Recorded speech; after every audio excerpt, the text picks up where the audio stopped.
History Town was made possible by... It's 1862. You are hand-digging through layers of frustrating gravel, hoping and praying the next shovel stroke will expose a fortune in gold. Everyone says it's crazy, but there's too much at stake. Then, just when the outcome seems impossibly bleak, the ground begins to pay. The lead is struck, and the greatest creekside placer gold deposit the world has ever seen is suddenly yours for the taking. This is Barkerville's story. For more information, visit barkerville.ca. Barkerville, a National Historic Site of Canada. You found History Town. You found History Town. You found History Town. You found History Town. Hey, you found History Town. Nice one. Good day, ladies and gentlemen, and welcome to the History Town podcast. I am your host, Matthew Quick. Now, before we begin, this podcast is a listener-supported podcast. So please, I beg you, retweet, share, subscribe, like, and give a star rating. All of this will help bring us more listeners and support to these great guests. And speaking of guests, I have my close friend, Stewart Cawood. But first, I'm going to check in with my friend and yours, manager of visitor experiences in Barkerville, James Douglas. Hey, James, how are you doing today? I'm doing very well, Matt. How are you? I'm doing well. Well, I'm in Penticton, and you are in beautiful Barkerville. I am. I'm looking out my back door, and I see nothing but rain coming down. What's it like in your neck of the woods right now? Well, I hate to tell you this, Matt, but it is spectacular. The last week has been very rainy, as you may have heard, but the last 2 days, pristine, blue skies, nice hot sun. It gets a little cool in the evening, but that's actually kind of welcome after a nice hot day baking in the sun. So, yeah, we're doing very well up here. So we are on the second episode, which means it's a natural time to talk about firsts. Don't ask me how that works. And I want to ask you, so... have you ever come, when you were younger, did you ever come to Barkerville? Actually, I didn't, which is very surprising because I grew up in Vernon in the Okanagan Valley, so we weren't that far away. And I also had grandparents who really liked to do, well, I was going to say RV travel, but it was really fifth wheel travel for them at the time. So we did do a lot of touring around British Columbia and Alberta where they were from, but for some reason, we never made it to Barkerville. And it was one of those things that I'd always heard of Barkerville. Of course, I grew up in BC and we studied Barkerville in grade 5 and in grade 10. So I knew of the existence of the place, but our school, for whatever reason, wasn't one of the schools that did the regular yearly trip up to Barkerville. And so it really kind of just sat in the back of my mind for years. And it wasn't until 1997, the spring of 1997, the Eureka Theatre Company, which was the company that ran both the Theatre Royal and the street interpretation contract in Barkerville at that time, held some auditions, and myself and a fellow named Charles Ross, who some listeners may know as the Wunderkind behind the one-man Star Wars and one-man Lord of the Rings trilogies. How did you hear about the auditions? Were they posted, find out about them through word of mouth? How'd you hear about them? Well, Charlie and I were both going to school together. We both attended the theater department at the University of Victoria, and we went to school with Sarah Taylor, who was the daughter of Pat and Leroy, who ran Eureka Theatre Company, along with Michael Booth Palmer. And it was Sarah, actually, who had suggested that summer that we audition for Barkerville. Actually, this wasn't the summer of 1997. This was the summer of 1996, I believe. Oh. One of those two, because I know that neither of us, I'll have to check in on that, the exact date, now that I'm thinking about it. But neither of us, actually, we went and auditioned. I remember it was at the Planetarium in Vancouver. What was your audition piece? To be perfectly honest, let me see if I can remember this on the spot. I think I did something from The Ladies Not for Burning, which is a sort of a restoration style play. Okay. It was written in the 20th century. So I thought, it gives a little bit of a historical bent. I remembered that I did a song as well, and that was a medieval madrigal called The Turtle Dove, which is, and then we did some improv on the little stage that they had there. They took us through some improvisational scenarios, and I remember it specifically because a fellow named Brad Gibson, who played a character for years, who ultimately married Sarah Taylor, actually. He played a character named Jack Beeman in Barkerville for years. He was one of the auditioners / he was auditioning with us. He wasn't really auditioning for the role, but he was a scene partner working with us. And that was the first time I'd ever met Brad. The audition went so spectacularly that I did not get hired in whatever year that happened to be. And neither did Charlie that year. So this was a little bit earlier, now that I remember, because he did get hired on the following year with Eureka Theatre. And then he worked on the street for them for 1 year. Then he worked up in Richfield with Peter Burgess, who was the longest-running Judge Begbie in Barkerville's history at 22 years. And then he moved from Peter Burgess's Richfield contract over to the Water Wheel and worked for Dave Brown. And that's how Barkerville entered my life again, because it was in the spring of 1998. Charlie had been coming up to Barkerville for a couple of years, and he'd been working on the Water Wheel with Dave Brown and a fellow named Michael Rinaldi, who is another professional actor friend of ours, who incidentally was co-writer of a play called Toothpaste and Cigars with T.J. Daw that was ultimately adapted into an award-winning screenplay. I remember that. For the movie The F Word. The F Word. It was called What If in the States, but in Canada it was called The F Word, and it starred Daniel Radcliffe and Adam Driver, Kylo Ren from the new Star Wars movie. So anyway, Mike and Charlie had been working with Dave on the Water Wheel in 1997. And then when it came time to sort of put the cast together for the Water Wheel mining interpretation contract in 1998, Michael decided that he was going to go to Fort Steele instead. He had some friends that were running the theater down there, and they offered him a position that he didn't feel like he could turn down. And so Dave was looking for somebody new to fill in, and it was kind of last minute. Like, it was still within about a month and a half before the contract would start. But when you're planning a 5-month season, that's not a lot of lead time for somebody. And so Charlie sort of cornered me and said, look, I think you'd be really good to come up here and spend a summer and really enjoy yourself. And I turned him down flat, to be perfectly honest. I was in a new relationship in Victoria at that time, and I was doing some work with the Shakespeare Festival, volunteer acting work, of course, but that seemed very important to me at the time.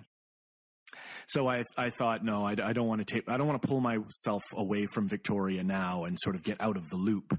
But Charlie was pretty persistent, and on the third ask, he sort of mentioned that, we might be able to save a bit of money up in this pristine area, because there wasn't a lot of money there was money to be made, but not a lot to spend it on. Right. Which turned out to be a bold-faced lie. We spent a lot of that money that summer, but so I finally said, okay, I think I will go up and sort of give this a try, because Charlie had been talking about it for years, and it always seemed really interesting to me. I'd never been to Barkerville. I didn't remember really what it looked like from my history textbooks, so I was sort of had this imagined town in my head from the description that Charlie gave, not only of Barkerville Historic Town, but also of Wells, the 1930s gold rush town that everybody lives in. What was your first thoughts driving into Wells? Like, so you're leaving Quesnel, Quesnel was a fairly big city, but not really, actually, it's a big town. But going into Quesnel to Wells, what was your first thoughts? Well, first off, coming into Quesnel, I was surprised at how much it reminded me of Vernon from the years when I grew up there. Now, right. Vernon is very much larger now than it was when I grew up there. And although there was about 30,000 people in Vernon when I was there, which is still more than the population of Quesnel, it still just had that same kind of smaller interior British Columbia feel to it. And, it had all of the basic amenities that you would need. And it was sort of laid out very similarly to the way Vernon was laid out when I grew up there. So I felt a little bit like, all right, I can do this. I kind of know what the area is going to be all about. And then coming to Wells, however, there was sort of a slight little roller coaster of emotions, because as we got further and further away from Quesnel, and I realized exactly how far into the woods we were driving, up the side of a mountain, it started to make me think, okay, what have I gotten myself into here?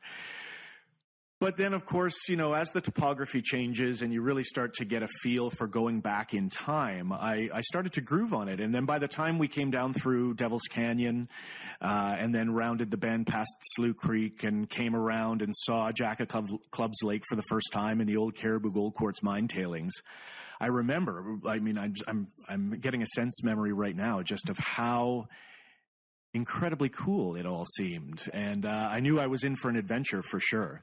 So that was a really interesting trip, and it was a really great way to set up so much of that feeling every season. And I'm sure you remember what this was like as well, when you go away from Wells and Barkerville after the summer finishes, and then you come back in the spring. That feeling of familiarity, that feeling of being home, just wafts past you as you round the lake. I'll be talking more with James Douglas next week about his entrance into Barkerville and meeting the lovely Danette Boucher, and also marriage. Before we begin the interview with Stewart Cawood, here is a word from our sponsor. When you visit Barkerville Historic Town, you can step into the past and live a present that harkens to a future where the past and present poetically coexist. You'll know this is true when you visit any of our merchants, and you can feast your wallet upon the latest household wares from the 1870s, and then discreetly pay for them with your debit and credit cards. Visit Barkerville. The old is new is old again. For more information, visit barkerville.ca. Barkerville, a National Historic Site of Canada. With this podcast, I'm able to shed some light into some things that go on in Barkerville, people that work there. Stewart is my friend. There's no doubt about that. You can hear that in the conversation we're having. However, he has a passion and a love for Barkerville that just comes out when he does discuss it. He is the manager of the street interpretation contract. Now, a lot of us have dreamed of what we would do with Barkerville if we had that contract. Stewart has taken the ball and run with it, and it's quite amazing to see. He also works in the blacksmith shop. So last summer, he was working 6 days a week. He'd work 5 days on the street, and then he'd go into the blacksmith shop for his 6th day. He's a pretty amazing guy, and I'm fortunate to call him a friend. And I think by the end of this, you'll understand why he does it, why anybody does it. It's for a love. It's hard to understand, the love of Barkerville. Without any further ado, here's Stewart Cawood. Perfect. Is it? That's it. Right on. Okay, I'm out of here. See you, bro. Hi, Stu. Hello, Matt. I think my favorite part is pretending we haven't known each other for 20 some odd years. I'm happy pretending I don't know you. That wasn't meant to be an insult. Well, I like to start with a story, and a Barkerville story is that when I was working at the Theatre Royal, which I did for Richard and Amy from 2007 to 2010, that you played Dr. Watt. Dr. Bell. And Dr. Bell. Oh, that's right. See, Dr. Watt's the evil doctor, and right. Dr. Bell was the lovable doctor. My favorite thing about all this is that I soon realize how forgetful I am as doing a podcast called History Town, is that I constantly make up words, misspell people's names, discuss, everybody's just like, you're the worst interviewer I've ever met. I'm like, come on. Top 3. So Dr. Bell, he would come by and he'd always put rocks on the boardwalk, because all day I would just be sweeping that boardwalk. That was my thing. That's right. And one morning I showed up and the boardwalk was covered. And I mean, this is not a small boardwalk. It's a large piece of boardwalk that was absolutely covered in rocks. You had kids help you. Yep. And I showed up and I just looked at it and it was like, well played. You win this round, Dr. Bell. I think half the street cast helped me with that one.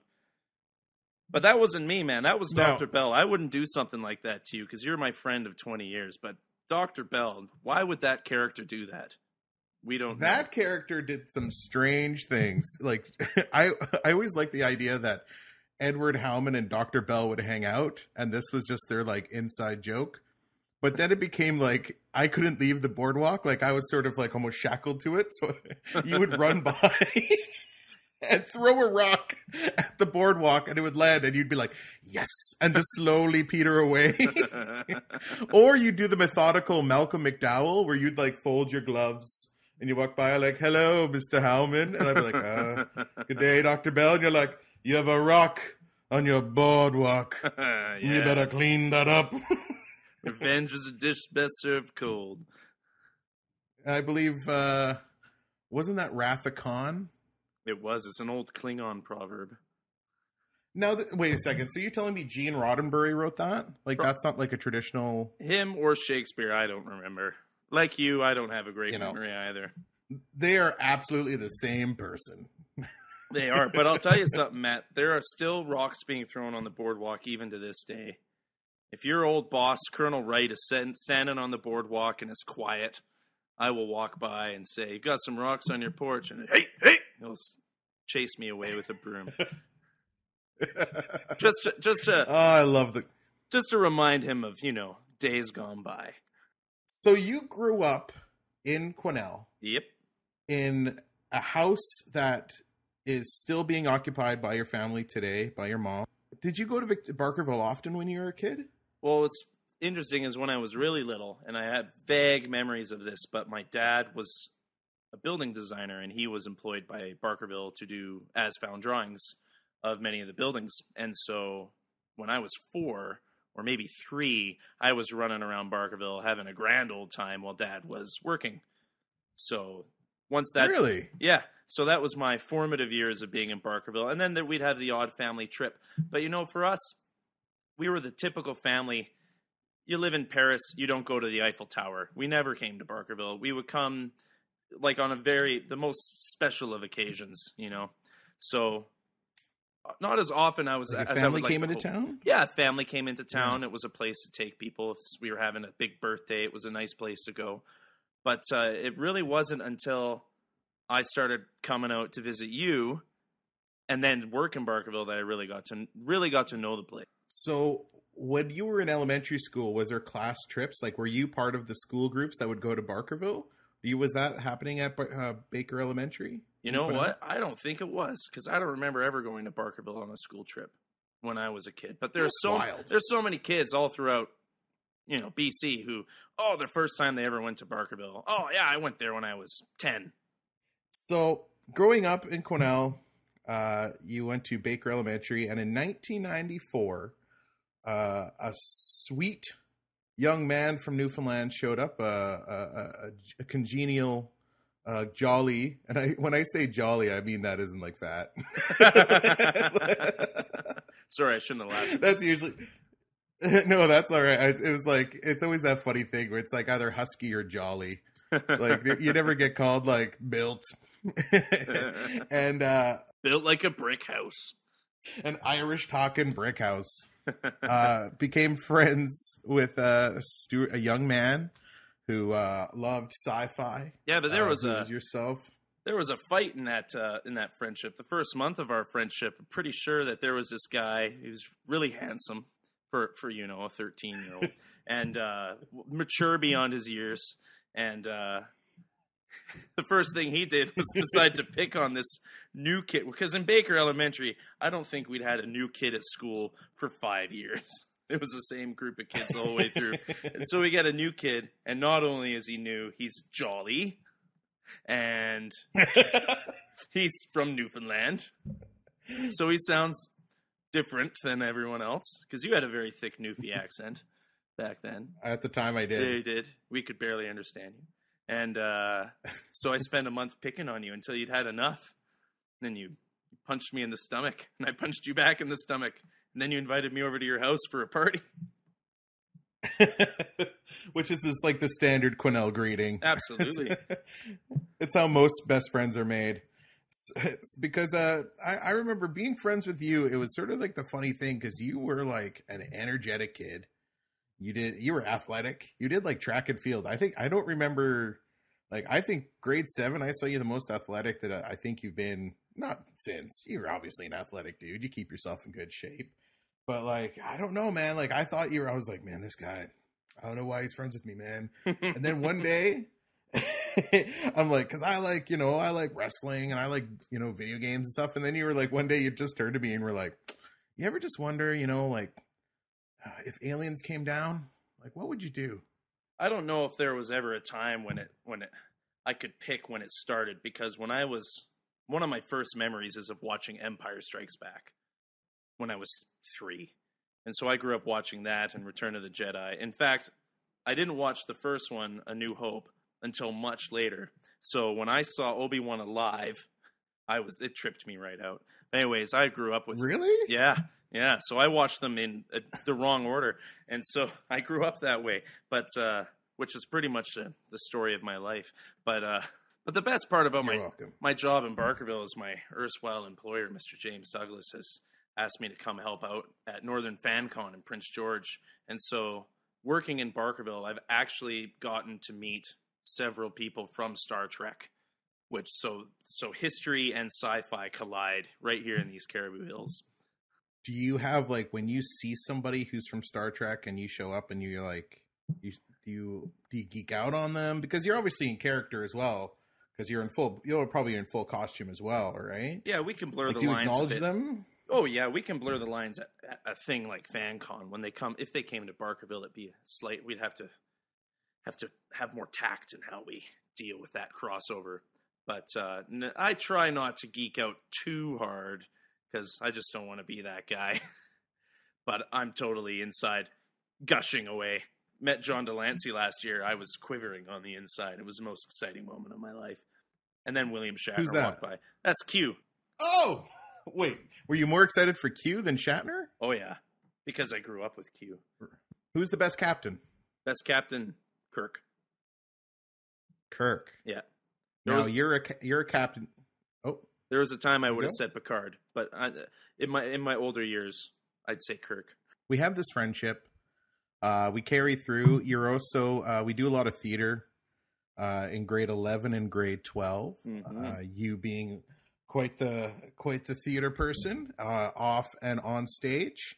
In fact, leading so much that you won an award that year in grade 12, did you not? I did. That's right. I got there.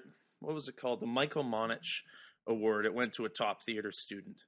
And I think I shared it with Rachel Koblitz, if you remember her. Like after high school, I mean, we'll skip right because Corlew was fun. That's where we formed some pretty good comedy. Chuck Mobley was improv shows. Chuck Mobley was formative to our theater years and getting us on a good track. What were your parents thinking? Were they pretty excited to have an artist? They were very supportive. Mom and Dad were always supportive of anything I wanted to do. They bought me my first guitar. They were happy that I'd picked something that I loved. Dad was a building designer, and I always was asking him questions about what he did. And after a while, he started saying, don't do what I do. Do something else. Do something that is your own thing. And I think they were pretty happy that I went into it so full bore. What a man. Like, Richard Cawood was a man. Like, I mean, to this day, somebody who carried themselves, like, I met your dad, and warmth and humor. And, like, you meet some people's parents when you were a kid, and they sort of almost just, like, they don't want to, they're like, hey, what's going on? Or, they may, like, sort of make one joke, but then they disappear. But Richard was genuinely, like, interested in whatever we were doing. Mm-hmm. And, like, my grades, like, he was always keeping track, making sure I was doing good. Mm-hmm. Like, what a man. He loved being one of the boys, Oh, more than anything, he loved being part of the boys. You went and made the big journey to university, to Kamloops, right? That's where I went, It wasn't called Thompson Rivers at the time, or it was called Thompson Rivers? No, at that time it was the University College of the Cariboo. And so when I went to school there, I started out going for a major in history and a minor in theater, because I started with English, but I didn't find much interest in my English classes, but I was very interested in history. So But then in my final year, the college changed into a university and became Thompson Rivers University. And all of a sudden, I had enough credits to qualify for their new theater major. So I was able to graduate actually a year earlier than I'd planned, because it had was already taking me 5 years, a year longer than it should. And because I goof off a lot. And I ended up with a theater major and a minor in history. When did you first did you have any discoveries of Barkerville beyond elementary school, of knowing, okay, Barkerville's next to us, yep, and growing up in Quesnel? Was there any part of you while you're in university being like, oh, there's Barkerville, that's always something I could possibly go to or go towards? Not until the last few years of my degree. A good friend of mine started working out in Barkerville. Really nice guy, very congenial, jolly. Still jolly.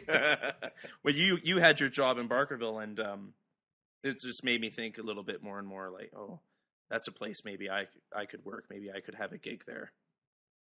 Actually, now that you mention it, I remember thinking that a few times as we graduated high school. Oh, yeah, there's actors working in Barkerville. Like, there's a gig right next door that we could do. And it sounds like a great gig. The funny thing about it is when we were in high school, it was never talked about in our theater crowd. No, it wasn't. Of Barkerville. No. It was sort of the funny thing of like, even though Barkerville is so close to all these central towns like Quesnel, Prince George, Williams Lake, it's almost like, just as you say, it's the Eiffel Tower, but we only go there with tourists. We never think about it until we actually step away of like, wow, like this is actually a pretty beautiful little spot here in the hills. Absolutely.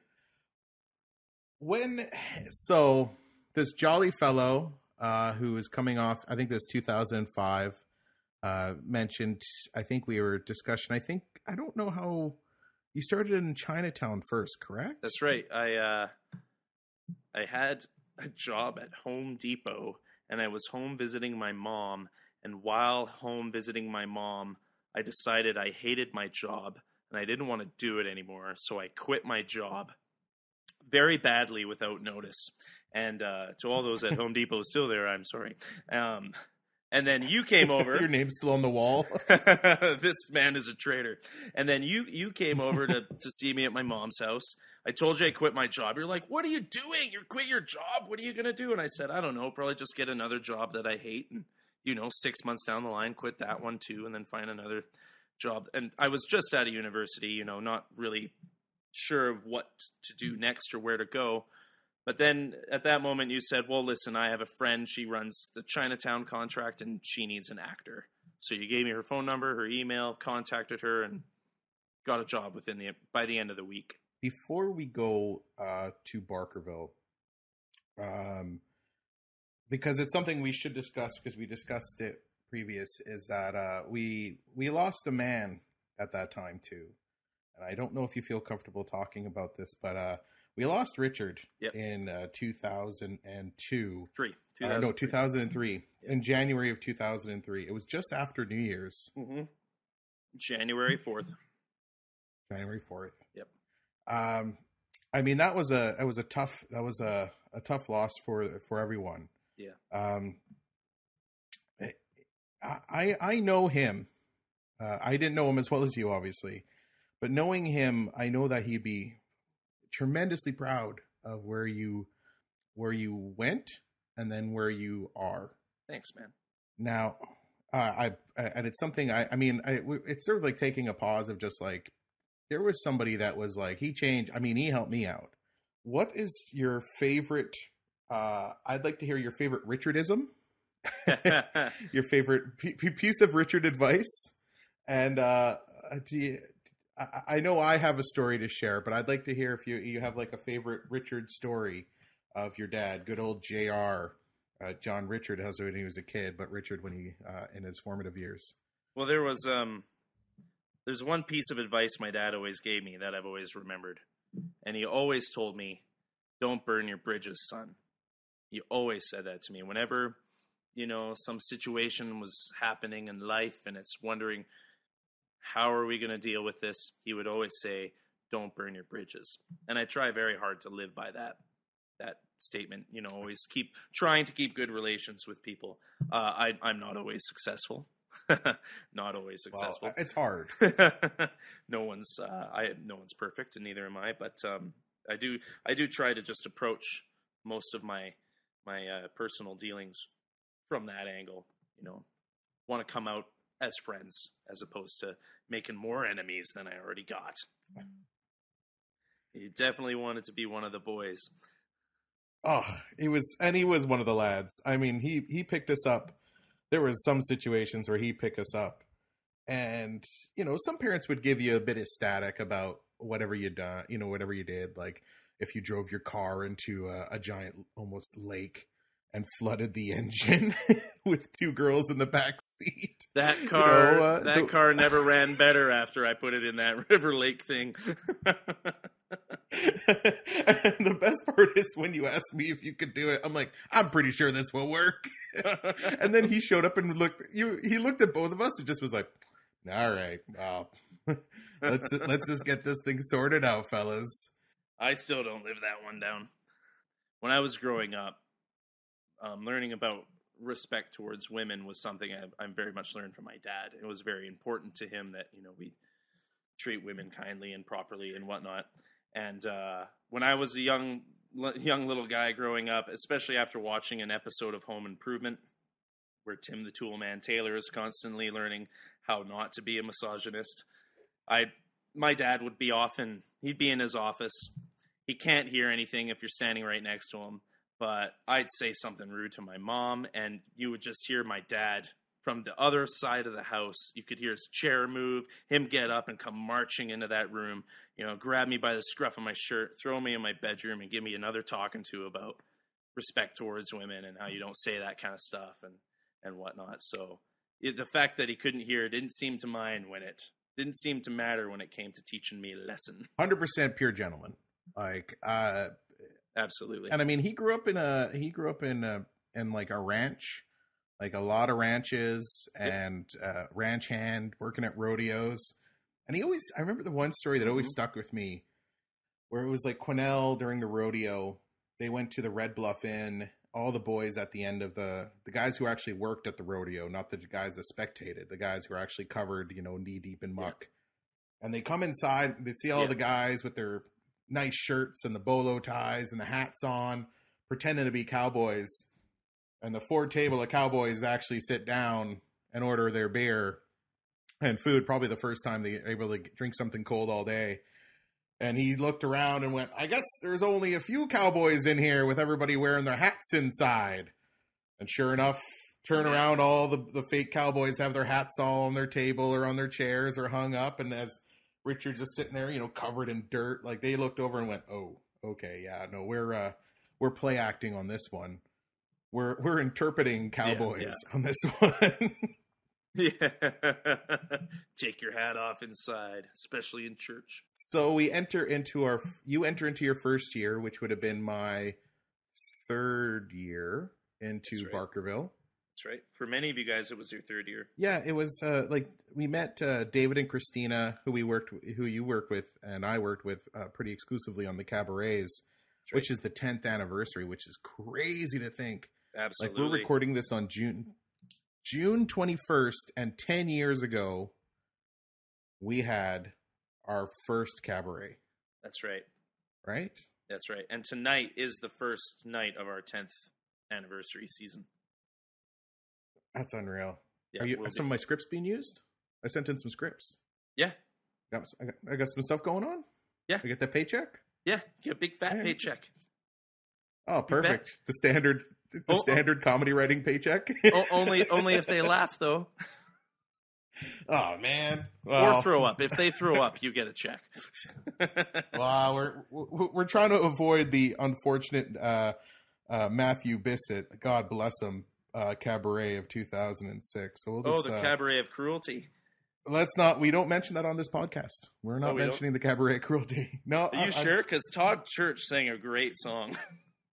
When I get to Todd Church, I'll talk with him about it. We will continue with Stewart Cawood's journey back into Barkerville. However, first, here's a word from our sponsor.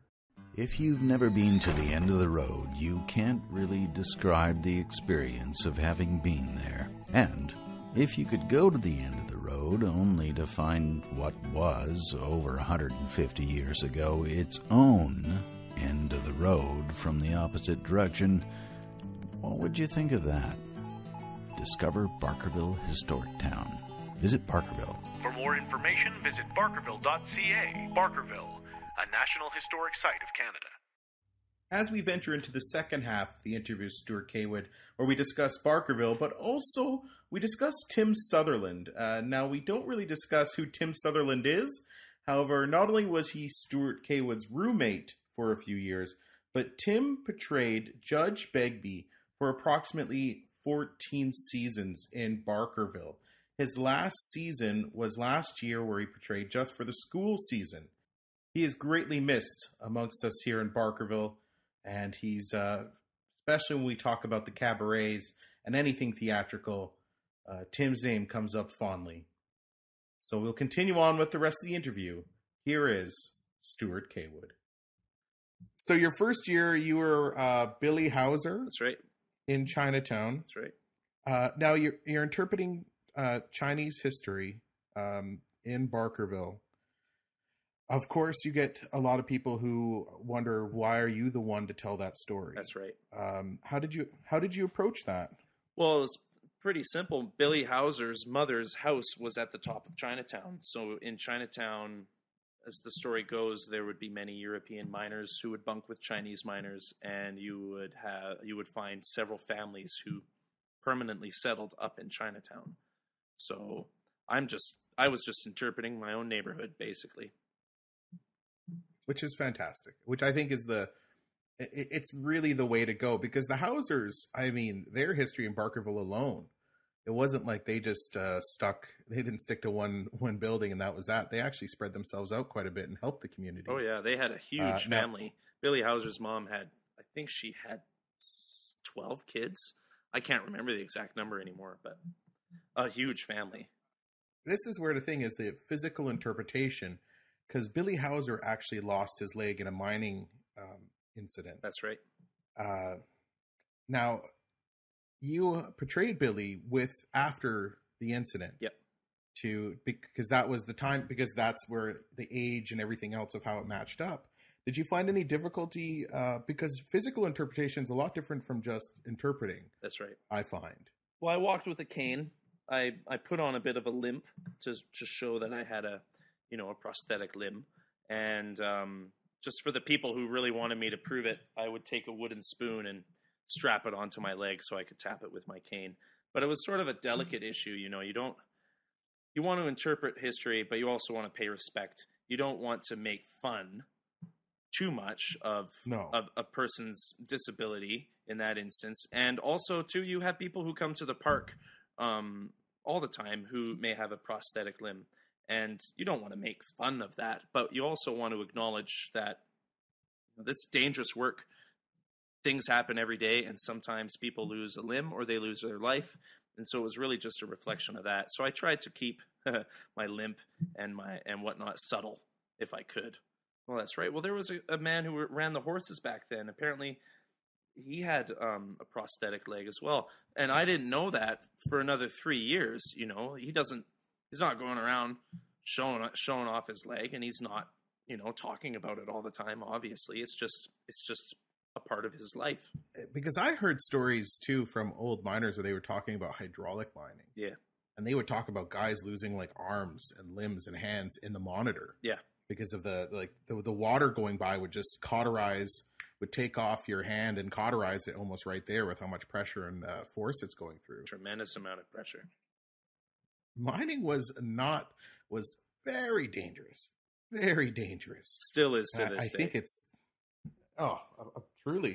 truly. I mean, you're digging holes in the earth under, being like, okay, well, heavy machinery, mudslides, weather changing, anything like that can happen. And you think about those Chilean miners just a few years ago who were trapped underground for, what was it, a month? Months? I don't even remember. But even now to this day, it's full of hazards.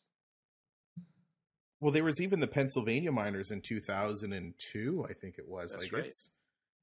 The Mother Nature is, when you're even up above and you're falling trees, there's a chance of a tree falling. Oh, absolutely. Now you're going down below, and you're just hoping the earth holds you. Like you got to respect that. I respect anyone who works off the land. That's for sure. Mm-hmm. So we have the cabarets, which is basically like our Saturday Night Live, where we're constantly producing scripts. We have this insane amount of work ethic that's being handed in. Everybody's putting forth their best efforts, and you are being one of the head writers. What were some of your inspirations in writing comedy? I would have to say my friends. I was surrounded and still surrounded by a hilarious group of people. A group of people who love being around each other. And it just, every moment of every day is almost like it's a pitch for a sketch. You know, we start talking, we start riffing, we start coming up with ideas. Next thing we know, we have a sketch and we have to do it.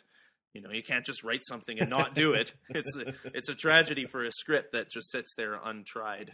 But the beauty of the cabaret, and it is still true, I think, today, is that it's all about, if you have something you want to try to see how it will go, that's the place to do it. And maybe it will fail, but you're really not going to know until you put it up on its feet. You're always, you were working in Barkerville. I mean, there was that one year in 2008 where you did not come, but you not come back. You arrived back again 2009. Yeah. How was it? Because you went from 2006, 2007, you took a break in 2008. How was that break? Did you have any like seasonalitis where you sat there and you're like, oh, I should be back there? Or what were you doing for that year, if you don't mind me asking? Well, that year was when I was doing my teaching degree, so I ended up getting a Bachelor of Education, and I just ended up getting it. And so I decided to stay in Kamloops for the summer. What with doing so much for my teaching degree, I did a show with a company called Project X that does a lot of work in Kamloops through the summers. They do a lot of outdoor theater, and that year I played Bottom in Midsummer Night's Dream. That was a huge honor to play that role. But I did come back to Wells to visit you for the opening gala of the Theatre Royal. And as I pulled into town, I remember very clearly stopping at the Jack of Clubs Lake and crying my eyes out because I was home. And I didn't realize just how much I missed it until I was there. And so after that visit, the summer was a little harder being away from Barkerville, talking to you every once in a while, hearing the stories of what's going on. And it wasn't the same being away. Barkerville had already become my home. I just hadn't quite realized it yet. When you came back to Barkerville and you're back into seasonal, when did you make the decision to, I'm going to live here year round? That was sometime later in 2011, and I had secured a job for the upcoming season with Dave Brown, who manages the water wheel contract and the judges. And so I got a contract to work the judges I got a job to work the judges contract. And I was living in Vancouver and just found myself not as happy as I could be. Things weren't going the way I really wanted to in Vancouver. Maybe I didn't give Vancouver the shot that it was due, but I just wasn't happy. And so I needed a change, and I knew I was going to come work in Barkerville, live in Wells. I had a place to live. And the man I was going to be living with, he was more than happy for me to keep staying there after the season was done. And so I just decided I'm not leaving Wells. When I move out of Vancouver, that's it. I'm staying in Wells, and I'm going to live there year round. And I visited this May in 2016, and I was sitting there and I'm like, I wonder what kind of conversation I can have with my wife to get us to move here. And trust me, I think everybody debates it at some point, like, what do I have to do here? Mm-hmm. The man you lived with is somebody who we also lost almost a year ago, Tim Sutherland. Yep. And you lived with Tim Sutherland from 2000 so it would have been 2011 to 2014. 2014. Yeah. So it was four seasons, 3 winters, 4 summers. Now, I asked for a Richardism and a Richard tale, but I asked David Radford, and me and him we had a good little chuckle about Tim because we love him. I think if you met Tim, you loved him, and I think it's really hard the theater genius, the directorial skills, the comedy that would come out of him. And also, I mean, you could talk to him about anything and he'd have an opinion, and not in a bad way of somebody always having an opinion, but in like a great way you can have a conversation with. My favorite, some of my favorite Timisms is when he would, you'd be telling him an idea about a sketch and he'd just start rubbing his chin and you'd see the hair, the bristles would go, and he'd be sitting there and he'd almost like an Alan Cumming-esque, and then he'd point at you and goes, but what's the rub? And you knew, I don't have an ending. You're right. I just pitched you the whole idea, and he's like, that's a great one page, but what's the rub? Where are we going with this? And I always stuck in my mind, and you could always tell after good cabaret meetings, because his chin hair would be disheveled. Everything else about Tim could be on point, but his chin hair would be like almost like a cat that got pet too hard. What was one of your favorite Timism? Oh my, there are so many. We lived together for the winters. Winters are long in Wells, and especially if you're living on the dole. And we had many evenings at the pub. Tim was always game for doing something. Tim was always game for doing a show. He loved the cabaret. He loved working with new actors. He loved working with old actors. And I was always marveled at just how funny he can be when he's on stage. Tim, for the most part, was a very serious man, but very funny when it came to being on stage. Tim was integral to me for a while there. Before I started working for the Judge contract, I started feeling somewhat disillusioned with theater, somewhat disillusioned with my own ability to perform, to create. Tim helped with others too, but Tim was integral in helping me find myself again, I guess you could say. Working with him in Richfield, which is where the courthouse is, in Barkerville. He played Judge Begbie for 13 years, I think it was. I only spent 3 of those seasons with him. We would have a lot of talks about theater and what theater was, what it is, what we think it is not, and what we want the cabarets to be, what we want tourists to get out of their experience when they come to visit us in Richfield. Some of the best times Tim and I spent together was those quiet moments in between when tourists would come to Richfield, and quiet reflection. The sound of the creek and the leaves and us chatting in the courtroom. Some of my more favorite stories, although, would have to be times when perhaps we spent too many hours at the pub and Tim would do silly things afterwards. He hated this story, but one time he left the pub before I did, and I about an hour or so later, I left the pub. And Tim, for anyone who knew Tim, knows that he could fall asleep in any position. David Radford has a story of Tim being asleep while they were walking down Cooley Street Hill. So he's snoring, he is asleep, and he is walking, and David's talking to him. I've seen him fall asleep standing up, propped against a post, and I'm talking REM sleep, like he is out. So I come home to our apartment, and I come in the living room, and I turn the light on, and Tim is sitting in his chair, and he is very, very carefully cradling this bowl of Cheerios and doing the head nod because he's completely passed out, but he is doing his absolute best, as though his life depended on it, to hold on to this bowl of Cheerios. Meanwhile, the bowl of Cheerios is actually on the floor, tipped over, because he'd probably tipped over at some point and the bowl fell out of his hand. But he is still sitting there in that same position, holding on to that bowl. And that, that in many ways was Tim's, what's the word for it? Lethargy, I guess. Is that the word? Just being able to sleep in any position. It was remarkable. He hated that story. Anytime I would be in a group of people with him and say, "Oh, I got this story about Tim. Let me tell you the story." He would, "Oh, don't tell that one." He hated me for it, which is why I love telling it so much.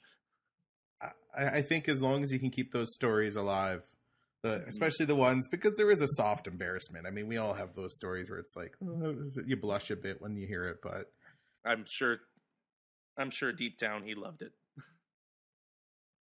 There are many other good stories about Tim, but that was one of my favorites. You are a new father.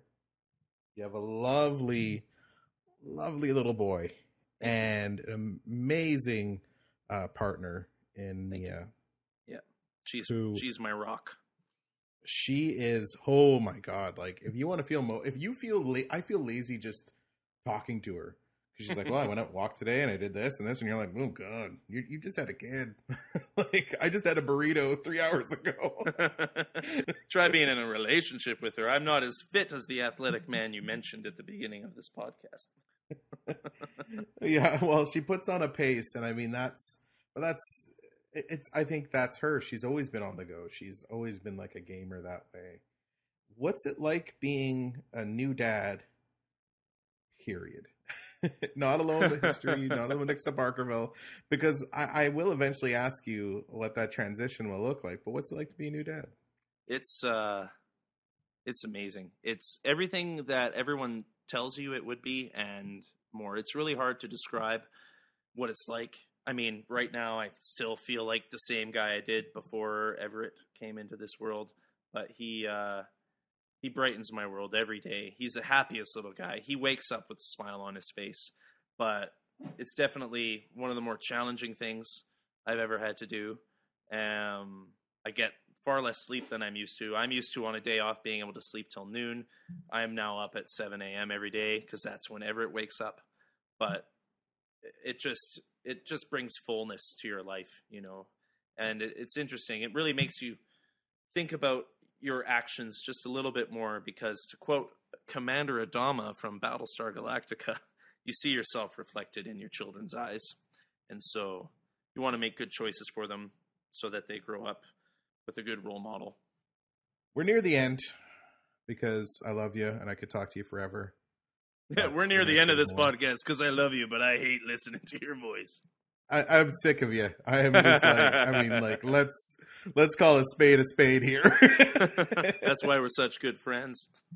There's a lot of moments that you and I have shared, but I remember in 2009, and that was the year I came back to Wells, the Sunset Theater's roof had collapsed the winter before. It's all fixed now. Cabaret's back up and running. But there was no cabaret that year. There was a dark season for the Sunset. They were closed down while they got their building fixed. And so we were at a loss for some recreational theater to do outside of work. And so we put together a radio show to put up at the Theater Royal. And we had gotten a bunch of different bits from Monty Python, from the Goon Show, from the Marx Brothers and whatnot. And we compiled together a little radio show for us to do. And it was just you and me doing it.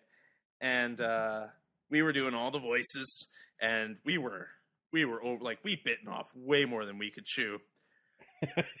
And David and Christina, Dave Radford, Christina Patterson, lovely friends of ours who were used to work here, come to have a visit for Arts Wells, August long weekend, and then they are going to spend 2 weeks here and have a working holiday. David's going to work on the water wheel, give one of the guys a bit of a break. Christina's going to work in the schoolhouse, allow the school marm to have a bit of a holiday with her family. And that's all they want to do. And David Radford, very different from you or I, really likes to have enough rehearsal time to feel confident that everything has been worked out. The details, you know, the nuances have all been sorted out. Whereas you and I just like to half write a sketch and then hope that the punchline comes to us when we're on stage. And we'll get it on the day. So then Dave, and we have this radio show that we have to do, I think, in like 3 days. And so we go over to the house where Dave and Christina are staying. We're like, yeah, we just want to read it out to you. And I wish we were clever enough that we were actually manipulating them, but we weren't. I don't think we were being that clever. We just wanted to share our show with them. And so we read it out. And by the end of it, David's like, you guys are doing way too much work. Listen, we're going to help you out with this. And for the rest of their working holiday, they were absolutely stressed out because they had agreed to do this this radio show with us. And I rigged like a Foley artist that I want to be. I tried rigging like a contraption that would make it sound like an opening and a closing of a door, and it immediately broke on the second time. And so David would just bang in what was like a thing of meta art of how frustrated he was with me. That he would like bang it against the table and just be like, "I'm opening a door now." Because they love us, and we'll do. But there was a bit of terror in his eyes that day. That day we did that show. Oh. It's like, I can't believe I agreed to do this show with you idiots. It's more of a thank you, because the reason why I am here in Wells and in Barkerville is because of you. Because you told me about a job. Because you helped me move here. You picked me up in Quesnel off the bus, brought me out here. You helped me arrange a place to live. And that changed my life. And it was that first summer here that I met the woman who was going to be my wife when we finally do get married. And now I have moved here full time. I haven't looked back since. Now I get to be a contractor. I get to work with great actors. We bought property here, and now I'm raising a son here. And this place is full of love and family. Even if people can't stand each other, they're still family, and they still love each other. And, you know, when we experience loss here, you mentioned the passing of Tim. When we experience loss here, maybe we feel it even harder than we would in an urban center. But it really just shows how much people mean to us and how important this place is to us. And I gotta thank you for changing my life. Well, you're my brother, man. You're my brother. I do anything for you, and I know the feeling is likewise. I mean, there's a lot of stuff that you've helped me out with, and be honest, it's sort of a greedy reason. I just wanted you around me for the summer. I wanted my best friend to hang around and us to tell jokes, and I got my wish. Well, I love you. You're awesome. I wish you all the luck. And also, you can see Stewart Cawood 5 days a week, but you can see the crew that he assembled. You have a great selection of interpreters that are manning the streets of Barkerville. Rain or shine, they're always there, putting on the expertise and professionalism that I know that carries with Stewart and your love for history and for basically your love of Barkerville. And thank you. Thank you. Thank you very much. History Town was made possible by hard work, determination, and man hours by James Douglas, Dirk Van Stralen. Special thanks to Debbie and Cyril Quick and my lovely wife Genevieve Quick and my guest this afternoon. My name is Stewart Cawood. I am the contract holder for the Historic Street Interpretation Contract and the Blacksmith Shop in Barkerville Historic Town and Park. And you can come see me as Charlie Hankin. That's it for this week of History Town. Next week, we have on a special guest. I didn't think he'd sit in front of a computer, let alone with a microphone. He is the face of Barkerville. His name is Mr. Grimsby. That's it. We have Dave Brown. Dave Brown is the contract holder for the Water Wheel. Some say he's the king of the Water Wheel, and also the judge's contract there in Barkerville. We're going to end this week's episode with a song from the Boys of the Wake Up Jake, from the album Castles in the Sky that can be found, I think, at Richard Wright's website. It is called The Skedaddler. Have a great week. I'm dead broke, so I've nothing to lose. I've the wide world before me to live where I choose. I'm at home in the wild woods wherever I be. Though dead broke, Skedaddler is free. Now the creditors curse me, I care not a straw. I heed not old Begbie, I laugh at his law. There's game in the mountains, the rivers yield fish, and for gold I can prospect wherever I wish. Where I fancy a spot, I my blankets unfold, and remain for a time there to prospect for gold. Near as a debtor shall I go to Quad, well I can make with my gun and my rod. While I sit by my fire and my baccy I blow, I heed not the cold winds, the frost or the snow. Though alone in the mountains, at least I am free, though the ground is my bed, my roof a pine tree. When I think on the past, I can't see I'm in fault. Though I worked like a horse, yet I never made my salt. When my prospects were blighted, they stopped on my jaw. And though honest at heart, I'm nowhere an outlaw.